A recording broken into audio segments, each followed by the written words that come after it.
Today, we're looking at Kingdoms and Castles. It's a new strategy/city builder game that's been released on Steam as of July 20th, 2017. It is on the store for $10, $9.99, which makes it well within the price range of most people looking to pick up a game that's worth at least a couple hours of entertainment. Now, booting into the game has 3 difficulty modes: a normal, a hard, and a kind of easy, peaceful mode that doesn't seem to actually have any real challenges other than challenges that you would create for yourself, which are kind of easily overcome, but we'll cover that and more in a second. The normal and hard modes both feature adversarial content, which gets harder over time, but as long as you've planned your city and you've gotten some defenses, they are not insurmountable.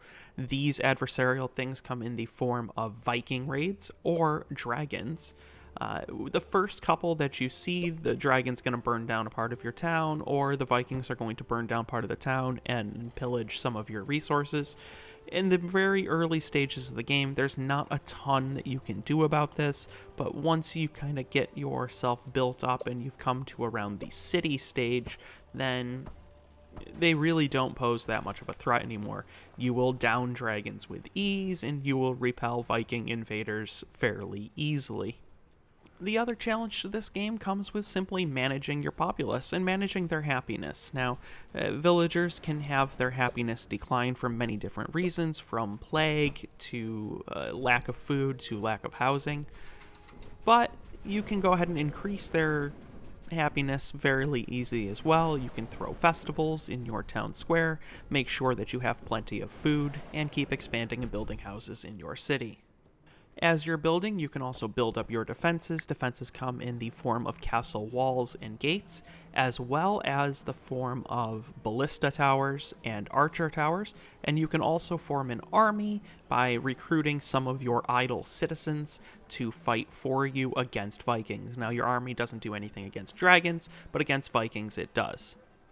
The game starts you off by placing a keep, and you have your roads emanate from around there. Now, you can only build buildings and other resource gathering structures within range of your roads, so it becomes fairly important trying to figure out exactly how your road network will work.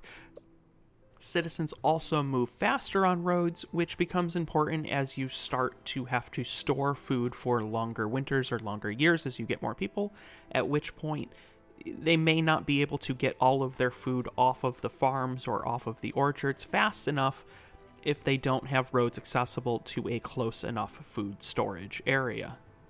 I have found, however, that on normal and on easy, there really isn't much challenge to the game. On normal, there's still a little bit of challenge in the beginning, but there is no actual death scenario. There is no scenario in which you can actually lose the game. This changes in hard mode, where you can lose the game if your citizens have a negative happiness for too long, at which point you can actually lose, but that condition does not exist on normal or on easy. I've also found that once you kind of get established, about half an hour into the game, you should have no problems collecting resources, being able to build 2 quarries around a single stone structure, or the number of foresters that you can have. The game really just becomes about planning and scaling the resources that you have to fit more and more people, and then just grow at an exponential rate. Eventually, you're just going to end up waiting for more people to join in your town than actually planning and building it. Now, there isn't a ton of replayability in this, as long as you're not the kind of person who would sit in, say, Anno and try to figure out the absolute min-max of a specific area.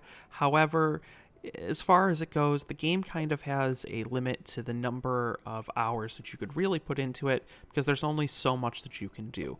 There's only enough buildings, there's only 3 types of houses, there's only so many ways that you can increase your villagers' happiness, and with the lack of any real challenge behind it, there just becomes a point where all you're doing is grow to grow. So once you get to the point where you have completely saturated your land, there's really nowhere else to go.